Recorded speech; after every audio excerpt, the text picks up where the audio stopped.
20,000 vaccines arrive in the capital. Police investigating a drug bust on Fire Trail Road, and furloughed hotel workers voice their concerns. Good evening, everyone. I'm Leah Cooper with your JCN News for this Wednesday, March 10th.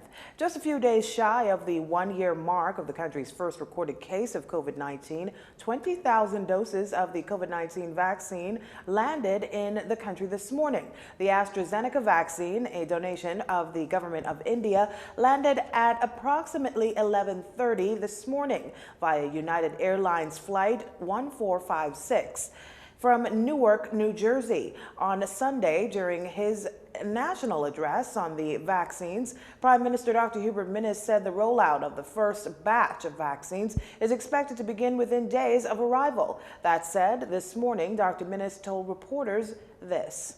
I think this weekend they would run a trial run, and next week vaccines should be rolled out. We have completed the IT program to ensure the registration of individuals so that the entire system can be transparent, and we're following the protocol, and we would send protocol to WHO so that the entire world would be familiar with what we have done, so that there can be no possibility or question of any one jumping the line or showing favoritism to this one or the next.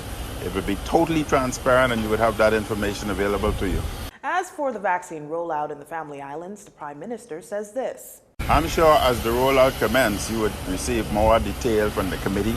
I'm in constant consultation with my representative and with the Chief Medical Officer.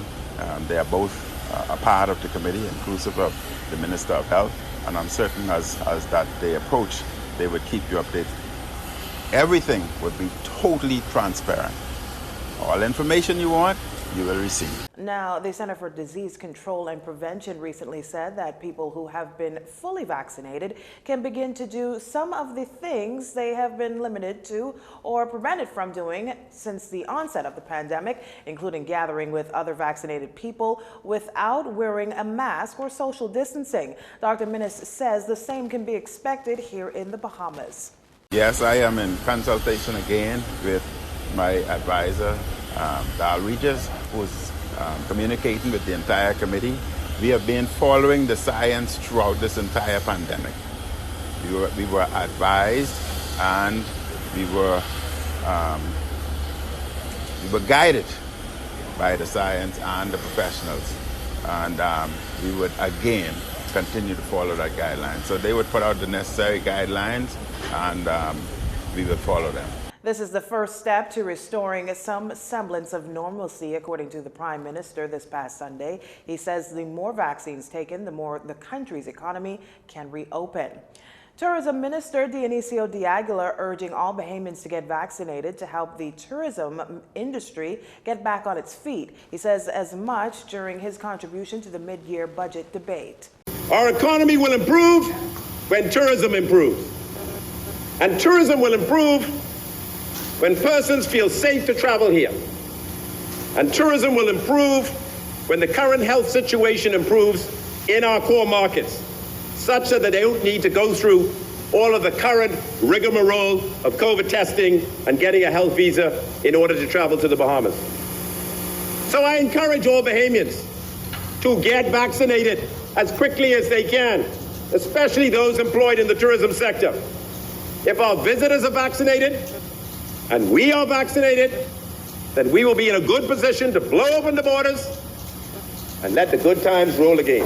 Minister de Aguilar contends that if COVID-19 cases remain low and Bahamians get vaccinated, tourism numbers will bounce back to recorded 2019 levels. He says that while many Americans have been vaccinated and wish to enter the Bahamas without taking an RT-PCR test, because Bahamians are not vaccinated yet, the ministry must turn them down.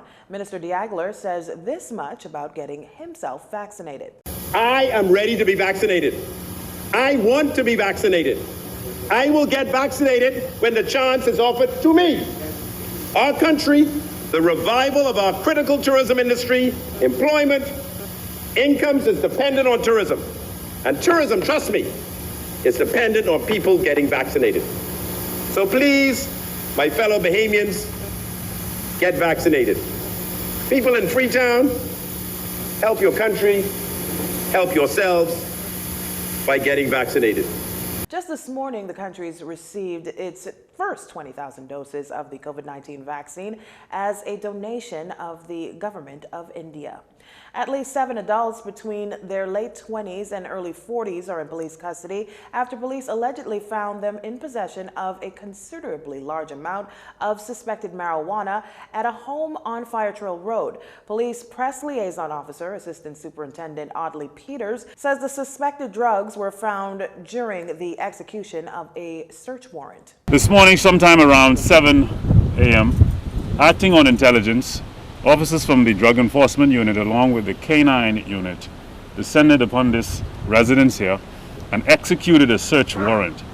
As a result of that search, the officers would have found 13 sacks of 13 croaker sacks containing a substance considered to be suspected marijuana. As a result, 5 adult males and 2 adult females were taken into custody, and they are assisting police with this investigation. According to ASP Peters, the weight of the 13 stacks of drugs is 336 pounds and has a street value of $336,000.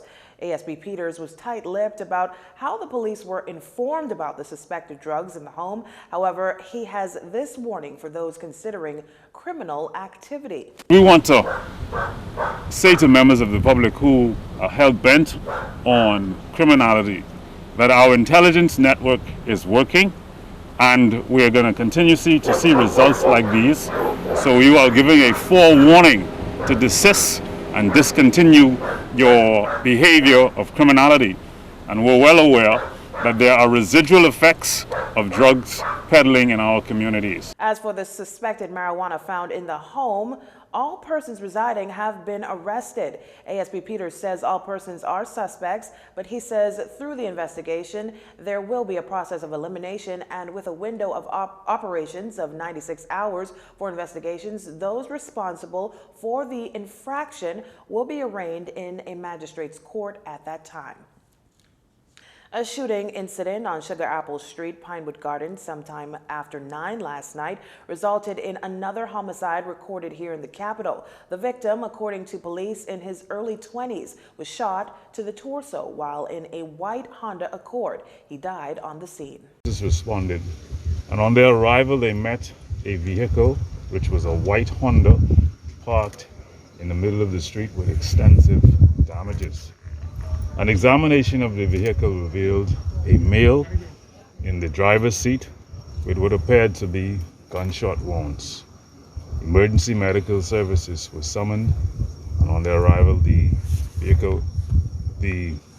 on their examination of the victim, the body was pronounced lifeless.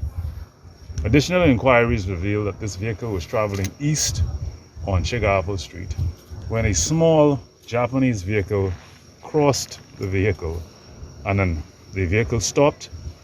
A passenger exited that vehicle and discharged a firearm in the direction of the driver, injuring him.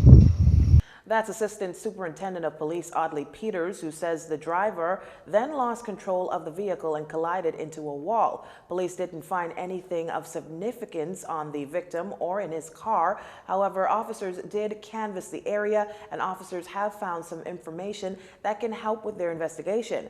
ASP Peters notes that CCTV cameras are not on Sugar Apple Street where the victim's body was found. However, there are cameras throughout the Pinewood Gardens area. Police are appealing to members of the public who may have any information that may assist them with their investigations to contact police at 502-9991.